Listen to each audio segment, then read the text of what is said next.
Oh, 2-3 pergi sunat. Mail, kamu sangat hebat. Main, sampai hati kau sunat tak ajak kita orang. Mana aku tahu? Aku pergi rumah sepupu aku. Tahu-tahu aja dah kena sunat sekali. Itu pun terpaksa. Kau ingat aku nak sangat? Upin, aku tak nak sunat. Aku pun. Kita pujuk apa? Cakap tak payah sunat. Okey. Mail, Huh? betulkah kamu cerita? Aku saja je nak kenakan dia orang.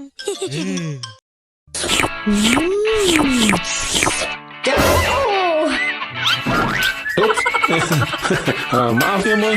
Allah, habis susah aiskrim aku. Jangan bimbang. Nah, Moy. Hai kawan-kawan.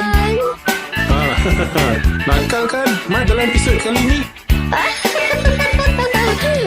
Itulah. Kan Mak dah kena denda. Padan muka dia. Kawan-kawan suka makan aiskrim tak? Aiskrim memang sedap untuk dimakan. Terutama sekali semasa cuaca panas. Tapi kawan-kawan kena ingat tau, bila dah makan aiskrim banyak-banyak tu, janganlah lupa berus gigi ya. Betul tu. Nanti gigi rosak. Siapa yang risau? Okeylah kawan-kawan, kau kena pergi dah ni. Nanti cairlah pula.